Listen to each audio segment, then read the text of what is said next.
An Unexpected Future by A-Series on AO3, Episode 2, Chapter 2, Carrot and Stick. Five didn't appreciate being handcuffed to his hospital bed.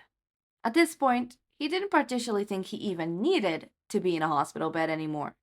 Sure, he had to go through surgery to fix his shattered arm, but the doctors healed him up with their powers.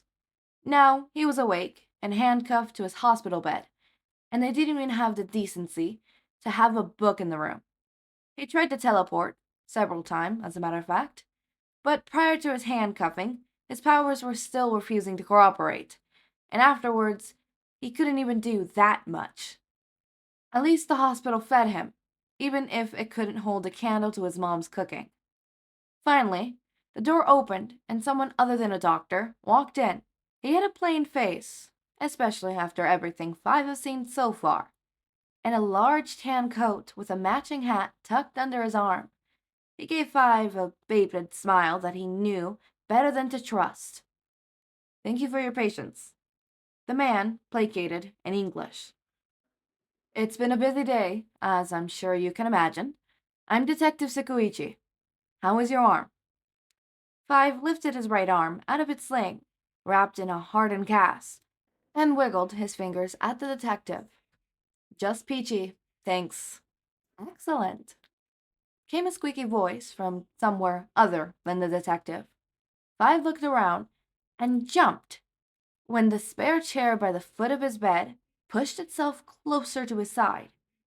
A tray with a full teapot and 3 empty disposable cups was placed just on the edge of Five's bed, and a giant, scary rat in business wear and orange sneakers hopped onto the seat, smiling at Five in a way he trusted even less than the detective. "We're glad that your recovery is progressing smoothly. We've heard about what you did helping our students, and as the principal of UA, I, Nedzu, wanted to make sure I thanked you personally." As the hyper-intelligent animal bowed to him, Five couldn't help but be reminded of Pogo, the chimpanzee his father experimented on to give human intelligence. Both of them wore suits and adopted upper-class English mannerisms. Pogo was a family friend and a far better caregiver than Five's father ever was. But this didn't mean that Five trusted this Nedzu. There was a sharpness in Nedzu's demeanor that Pogo never had. "Is this any way of thanking me?" Five asked, jerking his left arm against the handcuffs, keeping him to the bed. The cuffs rattled and settled back around his wrist, above his tattoo of an umbrella. "Apologies, it's necessary precautions, considering you kept trying to use your quirk illegally to escape custody before we can question you," Detective Sekuichi said, his expression only taking on the slightest hint of remorse. "If you cooperate with us, we're more than happy to take those off of you." Five narrowed his eyes at them, quietly measuring his options. No matter how he sliced it, he wasn't in a good position here. "Is it legal for you to question a minor without a legal guardian or lawyer present?" Five asked, chin raised high. "An excellent question," Principal Nedzu said, a gleam in his eye as he started to pour the tea into one of the 3 cups. "We're legally obligated to contact your parents and inform them of the situation, but you declined to give the hospital any contact information. And you don't have a passport or any form of ID in your personal effects. So if you're looking to have a guardian present, you'll need to, throw us a bone, as it were." Five clenched his jaw, even if he wanted his father here. This world was so drastically different from the one he'd known before. Dear old Regnal must have kicked the bucket. "I want to be clear. You're not in trouble," Detective Sekuichi added, moving to stand next to Nedzu as Five rolled his eyes. "We're just trying to understand the situation. Those villains you fought were extremely dangerous, and any information you have on them would be greatly appreciated." "Well, you're fresh out of luck there," because I don't know anything about that handyman, Five said, leaning back against his inclined bed and crossing his ankles. Also, you never said I didn't need a lawyer. The sooner you cooperate, the sooner we'll be able to remove those restraints, Nedzu reminded him cheerfully before offering Five a cup. Tea? I'm quite proud of it.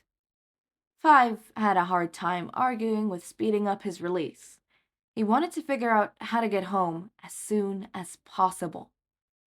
Fine, I'll cooperate. Detective Tsukuichi made his way to Five's side and unlocked the handcuff, shackling Five to the bed. Rubbing his wrists, Five, begrudgingly, took Nezu's tea, but resolved not to drink. Let's start with the top. What's your name, age, and your quirk? The detective asked, pulling out a notebook as he moved back to the foot of Five's hospital bed. My name is Five Hargreeves. Five answered. I'm 13 years old. And what do you mean by quirk?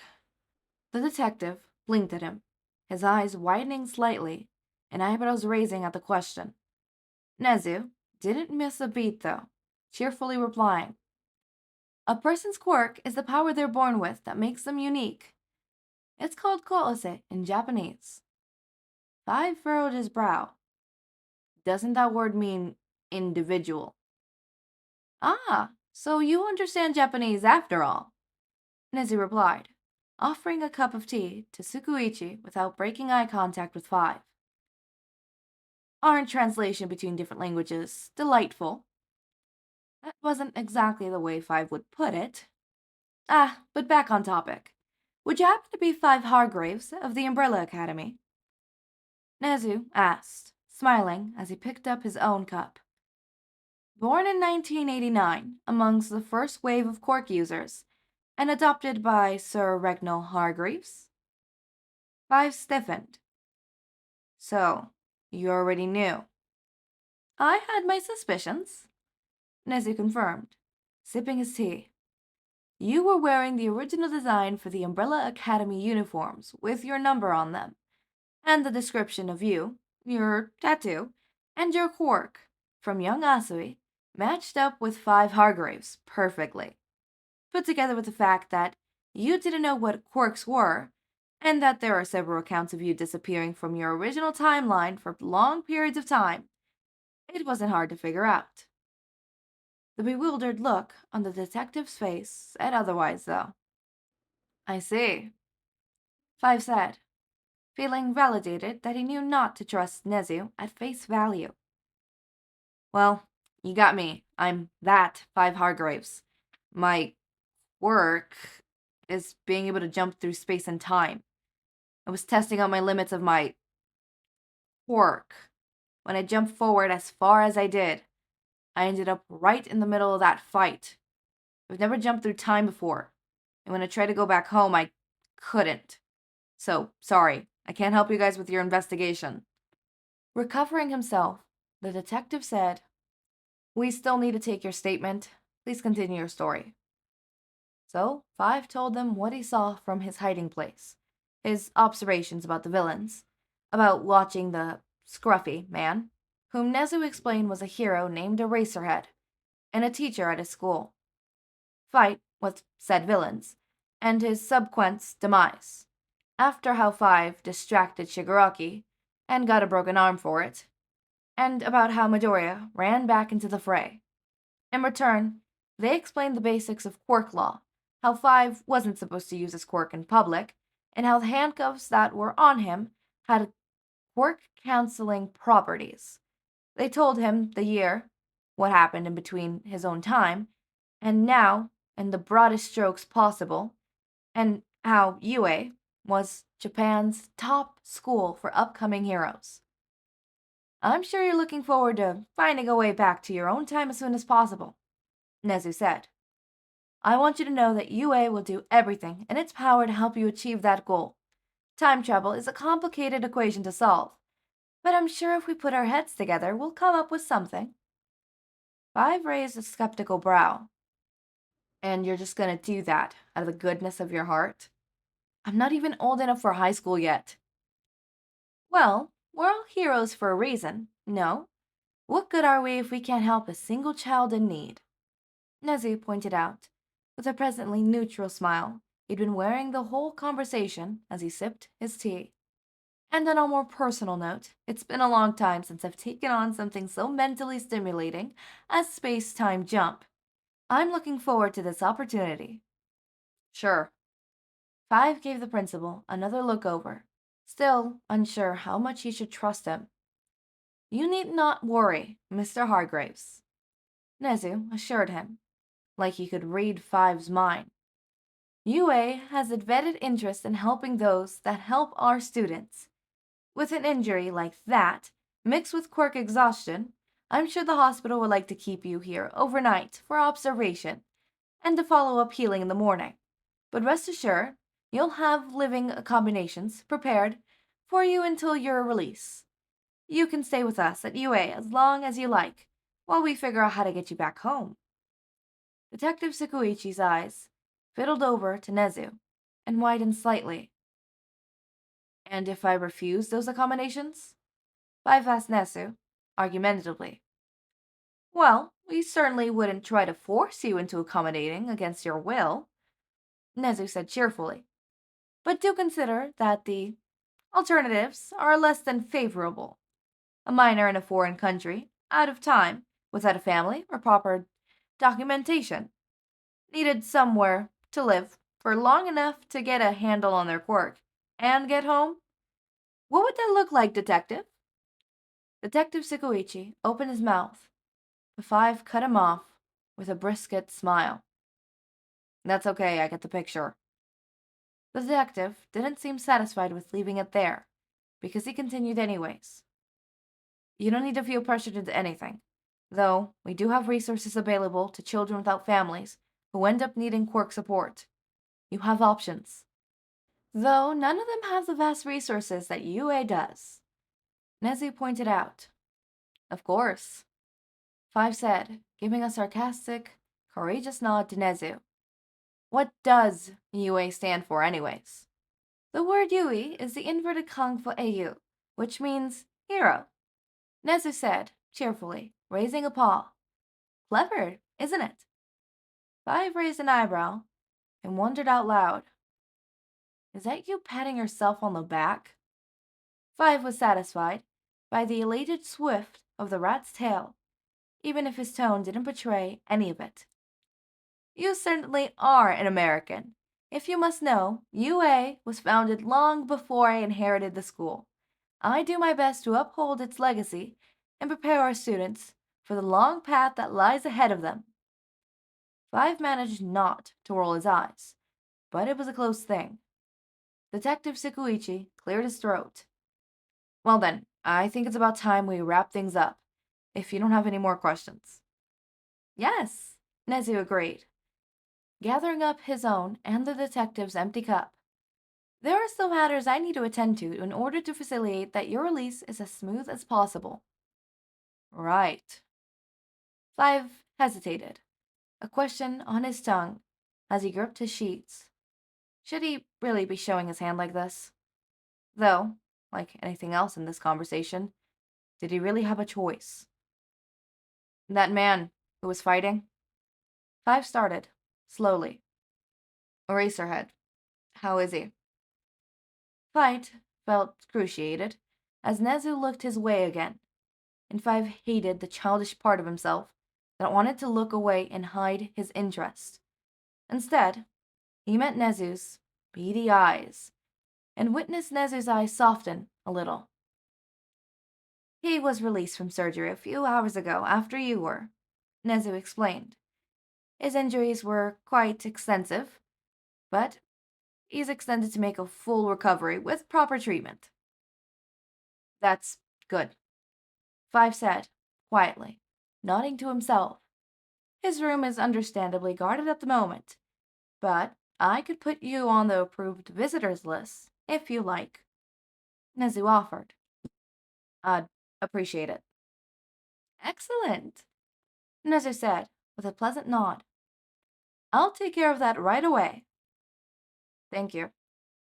It was only after they left that Five let his curiosity get the better of him, and he took a sip of the tea still in hand, his face immediately scrunched up in disgust, an offended noise rising his throat. It was the most delicious tea he's ever had. Okay, judging by the way that that last line was said and phrased and like worded and like put in the little thingy, it was like in those little, it was tanted, slinted, if you get what I mean. Something, I feel like that's probably a reference to something in the Umbrella Academy and it's not picking up in my head. So, oh well. And I wonder, okay, this had me thinking, this chapter had me one question. First of all, we got our answers about how Five was connected to this, and Five does have a quirk, so his quirk will be able to be erased by Eraserhead. Thank you for answering my question. My next one being, is Nedzu evil? Or is Nedzu chaotic good, chaotic neutral, or chaotic evil? Right? Because all those three, well, except chaotic good, can be manipulative. So let's erase out chaotic good. He can't be that, right? And it's stuck between chaotic neutral and chaotic evil, which are similar except there's one slight difference. One being that he has connections to humans and, he has a bit of empathy for them, right? Well, in chaotic evil, he doesn't give a shit about humans and he's just plotting world domination. Well, in, chaotic neutral, he'll plan world domination, and if he has a human that he specifically likes, he'll make sure that they also have a part in world domination and helps, and also, plays a bigger part in society and stuff. Like, what type of manipulative Nedzu are we getting? Are we getting a manipulative Nedzu that manipulates everyone, no matter what, because he doesn't give a shit about humans after his experimentation? Right? Chaotic evil? Or are we getting, I'm gonna manipulate for my own will, for my own gain, and I'm also gonna manipulate for those I care about, for their own good, and for their own gain? Which one is it? Because the difference is, one is egocentric, at least I think that's the phrasing. Sorry, I haven't looked at my psychology notes in a while. One is egotistical, like it's me, when it's all about his ego and stuff. And this, in the sense of not ego, like, oh my god, I'm so great, no. In the sense of me. Self-preservation, right? I'm pretty sure that's egocentric. It might have been arrows. Again, I know the three, I just don't know how to link them all. I know one is about me, self, stuff like that. There's one about, whatever. We're not getting into psychology right now, but like one of them is about self-preservation. I need to be on top to not get hurt again. So I'm going to manipulate whoever I can, whoever I will for my own gain. Or is it neutral Nedzu, where it's like, all right, I'm going to manipulate to make sure that I don't get hurt again, to make sure that my friends and family and loved ones don't get hurt again. But apart from that, I'm not going to plot against you, unless you give me a reason to, of course. And obviously there's chaotic good Nedzu, which would be the canon Nedzu. A lot of Nedzu fanfictions, or fanfictions where Nedzu appears, Nedzu stays in the in-between, the chaotic good, not chaotic good, chaotic neutral. I feel like, for example, in the one that was before this, which was, Before Your Heart Gives Out, we didn't get enough information about Nedzu, so we can't classify him one of the three. Actually, no, the one we got here before was in, what's it called? The Elements one. My bad. I'm getting that mixed up. Elements one. I would like to classify him either in between neutral and good. Leaning more towards good, if I'm being honest. Leaning more towards good. As for a silent cry, a silent high-pitched cry for help, it would be, what's it called? It would be in between bad or evil and neutral. Chaotic good, chaotic evil, chaotic neutral, in between, right? Leaning more towards chaotic neutral, in that sense. But in the sense of like, I don't care about anyone, and if you get in my way, so be it. If you seem to, be of help to me, I will use you. And if I get attached, I will make sure that you prosper instead, and I won't use you, right? So it's a little bit of the in-between, right? There's obviously layers. I'm not saying that each Nedzu can perfectly categorize in these three, but let's say some Nedzus can be categorized in these three in the broad sense umbrella term. So I wonder which one this is. Also, I just realized Umbrella Academy, UA, and then obviously UA. Does that have anything to do with it? Is Nedzu like a secret? Like, what is this? I don't trust Nedzu, but at the same time, I want to trust him. Thank you, fanfictions, for making me trust this evil lord rat. Bird? Oh no, he's not a bird. Rat. Mouse. He could be a ferret. I'm gonna call it a ferret now. He's a ferret now. From my definitions, he's a fucking ferret. So, ferret. Anyways, as always, my raindrops, make sure to eat, sleep, drink water, take your meds. Have a wonderful day or night. Link to my Discord server and socials are down in the description. Subscribe to see more of my content, and thank you so much for watching.